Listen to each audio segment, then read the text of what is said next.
สถานหนาวสาดสะเทือนผู้จงเป็นวงแสงเดือนผู้จงเป็นวงแสงเดือนแม่น้อยลอยเกลือนย้ำเกินจำเพง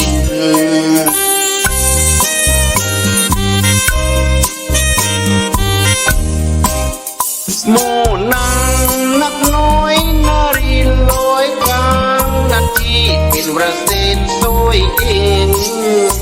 น้ำเงี้ยวไหลเย็นบ่เวียนน้ำเงี้ยวไหลเย็นบ่เวียนยำคำได้เห็นสาวเนื้อเย็นลงลอยโอ้เสียงพวงนี้เอ่ยวันนี้บ่เคยเห็นเจ้างามอย่างน้อยเดี๋ยวนี้ธรรมศาสตร์จบโดย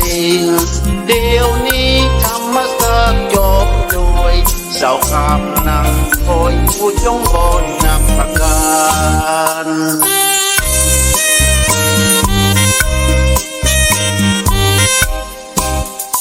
ไปเห็นมีควงเสียงพวงสายลมลายพวงไอ้ห่วงเมื่อฟัง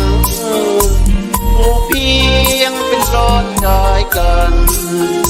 ผู้เพียงเป็นร้อนได้กันอ้อยสุขสันต์กับพวกงามเสียงพวง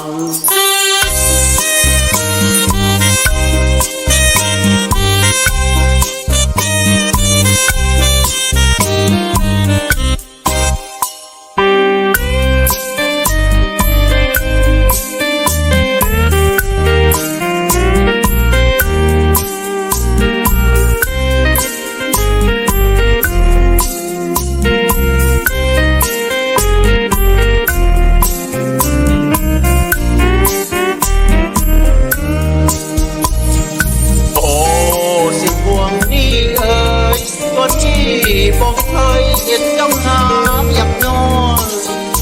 เดี๋ยวนี้ธรรมศาสตร์ยอมโดยเดี๋ยวนี้ธรรมศาสตร์ยอมโดยสาวคำนางคอยผู้จงวงนับประการ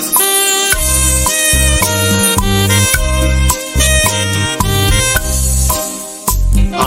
เห็นมีควงเสียงควงสายลมลายลวงไอ้สุห่วงเมื่อฝัน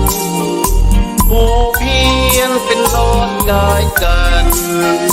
ผู้เพียนเป็นร้อนกายกันอ้อยสุขสันต์กับพวกงามเสียงหวาน